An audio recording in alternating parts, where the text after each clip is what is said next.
Hey y'all, welcome back to my channel. Today we're wrapping up all the books I read in April, and this is going to be pretty short and sweet because I ended up being a lot busier in April than I anticipated. My partner and I went to visit some friends over one weekend and went to the aquarium with them, and that was a ton of fun.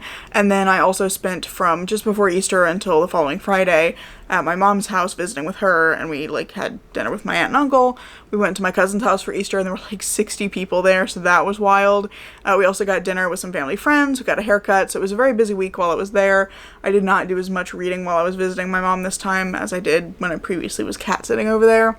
So it ended up, just because of everything was so busy and I was doing so much socializing, my reading kind of took a nosedive in terms of quantity, which is totally fine. It was a really fun month and I'm glad that things went the way that they did, but it means I don't have a ton of books to talk about today.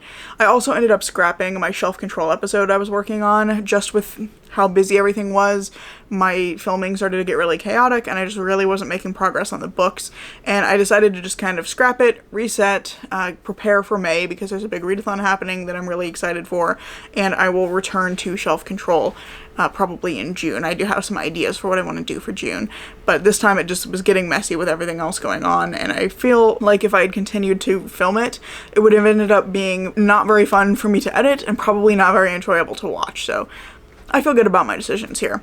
All of that said, I have a few things to talk about, and I think we'll start with the DNF because I did end up DNFing one book this month. I also had 2 manga and 1 novel I finished, and I can also mention a couple of books I'm currently reading that I'll be carrying over. But let's start with that DNF. So the DNF was Careless People by Sarah Wynne Williams. This is supposed to be my nonfiction pick for the month, and I just ended up finding this way too frustrating. I made it about 100 pages in, so I feel like I read a decent amount of the book, but it just felt very surface level. This was marketed as a book about Facebook and about the horrible things that she was seeing behind the scenes that ultimately led to her becoming disillusioned with it and leaving the company, but it feels very surface level and she never really reflects on any of what she's saying. So it feels more like a disconnected series of stories that are just kind of gossipy, look, isn't this thing awful kind of stories, without the level of reflection I think that would be needed to justify the A Cautionary Tale of Power, Greed, and Lost Idealism tagline that it has on the front. That said, I am setting this aside to give to my mom to see if she has better luck with it. She wanted to also give it a try, so I'm going to take this over to her at some point, but it just was not for me. On a more positive note, I did also read some manga this month, and this was great. I gave both of these volumes 5 stars. We have volume 4 of Phantom Tales of the Night and volume 7, I think. Yeah, volume 7 of The Way of the House Husband. Very different vibes, but I really enjoy both of these series. This is a scary man doing very normal things in the most alarming way possible.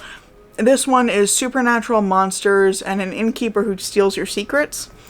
Both of these are really fun. This one is a really great pick-me-up, and that was exactly what I needed at the start of the month. It was just a nice little 5-star to kick off the start of my reading month.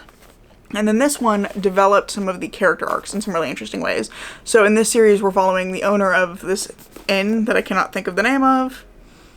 It's the Murakumo Inn, and the owner of the inn is some sort of entity. We're kind of unsure what he is, but he has these 2 sidekicks, Butterfly and Spider, and this one really develops Spider and his kind of desire to find meaning in life. Spider is an entity with an interesting background, but he has no kind of purpose, or he doesn't have a purpose as he understands the concept to exist. And so that is really driving a lot of what he does in the series, where he's trying to understand why do I exist. And this focused on him a lot more. Kind of the beginning story and the end story of this are mostly about Butterfly. And then I also think that the middle portions did some interesting development of Butterfly's relationship to Spider, because the 2 of them have this kind of antagonistic relationship, and it grows in an interesting way here as Spider starts to understand Butterfly a little bit better and kind of reflects on some of his interactions with Spider. So yeah, had a great time with both of these. Glad that I picked them both up this month, and definitely going to be continuing on with both series as well. Finally, the one novel I did finish was Restless Truth by Freya Marsk, which luckily was one of the books on my TBR at the beginning of the month. I loved this. I gave it 5 stars. This is the sequel to A Marvelous Light, so I can't tell you a lot about the plot, or the kind of overarching plot, but in this one, due to events at the end of book 1, Maud, who is the younger sister of one of our book 1 characters, Robin, gets sent to America to escort somebody back to England. And on the way back to England, that person is murdered, and Maud gets involved trying to solve that murder and find something that was stolen out of the cabin at the same time. So Maud kind of pulls together this ragtag team of people to help her. One of them is our other POV character, Violet, and they have a really adorable romance. I really enjoyed it. I like the way that their romance develops. The two of them have very different experiences in life, but I liked the ways that they challenged and pushed each other, and I liked that this was a very different kind of relationship to the one that Robin and Edwin have in the first book. This is a much more, like, explosive relationship. Like, they fight a lot more frequently. There's a lot more tension between them in terms of, like, personality, but they make each other stronger, more thoughtful people in a lot of different ways, and I really enjoyed the way this developed. I also think it leaves off at a really interesting point because it's a very different kind of relationship. It leaves off at a different kind of point than Edwin and Robin's did in the first book. So I really enjoyed that part, but we also get all these other wonderful relationships. We have the other members of their crew, which are Lord Hawthorne, who is a character from first book, who is terrible in the first book, and I'm really impressed with how well this book made me like him. It did a really good job of convincing me that he's not just a cruel jerk, and there is, like, more going on there. He has a lot more complex motivations than it originally seems like he does, and I really enjoyed the way that his relationships with both Maud and Violet developed across the course of the book. And then we have our final member of the team, which I'm not going to tell you is his name because that would spoil for you, who gets recruited onto the team. He gets added a little bit later, but he also has this really interesting relationship to all these different people, like, very also kind of explosive relationship with Lord Hawthorne. The two of them butt heads a lot, but the way that he immediately, like, would go to bat for Maud is so cute. It's just really fun. I think that this book is totally quite different from the first book. It's very fun. We have these two very playful characters, and so the book has a very playful tone, and it never feels like they don't understand the gravity of the situation or the danger that they're in, but more that they both have this kind of playful attitude about them, and they always are good at thinking on their feet and trying to work their way out of dangerous situations. So I felt like this just worked really, really well, and it was just such a good romance, such a good mystery, such a good, like, overall fantasy plot. All the pieces just came together, like, perfectly for me. That's the stuff I finished. On to the stuff that I have not quite finished, but will be carrying over into May. First of all, I did start originally with an ARC, and now I have the physical copy of The Buffalo Hunter by Stephen Graham Jones. Been reading this one for a while, but honestly, I'm kind of enjoying reading it slowly. It's kind of a slow-paced book, and so I didn't want to rush through it.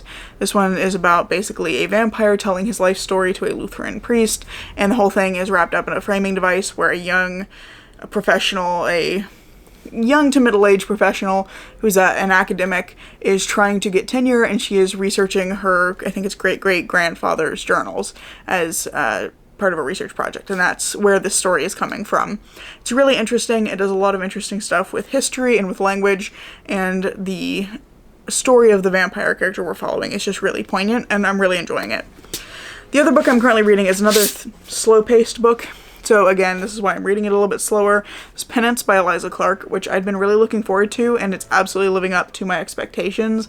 This is a book about true crime and kind of an examination of it as a genre, and the ways that we engage with it, the ways that true crime treats victims and treats perpetrators and treats the people around them. I just think it's really interesting, and it's using this interesting framing device where the book is presented as though it's a book written by a journalist who has been accused of having fabricated or misrepresented some of his evidence, and also having acquired some of that evidence illegally. But then the thing has been reprinted because the new publisher feels that it's important that readers draw their own conclusions. So the whole thing is presented as if it is a nonfiction true crime story. And I feel like it's done really well because I keep having to remind myself that this is, in fact, fiction.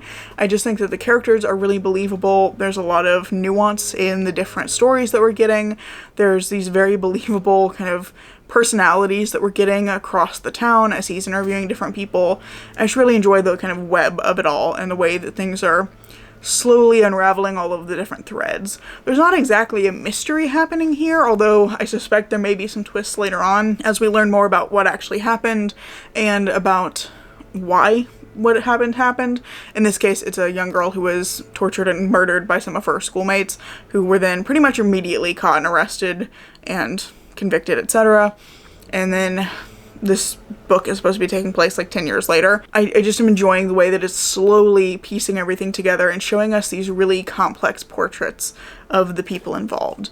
but also I feel like it's saying some interesting things about true crime and our tendency to either romanticize or denigrate certain people involved in the story, and it's just painting a really complex picture that I'm really appreciating at this point. So I'm about 100 pages into that, a little more than 100 pages into that, and I think I'm like 150 into this one. So those two will both be kind of carried on throughout May. So that's pretty much all I read in April.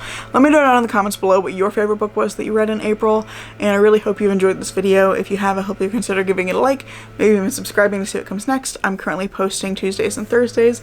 Not Tuesdays and Thursdays, Tuesdays and Saturdays. I don't know where Thursday came from. Anyway, currently posting on Tuesdays and Saturdays, and I hope to see you in the next video. Bye.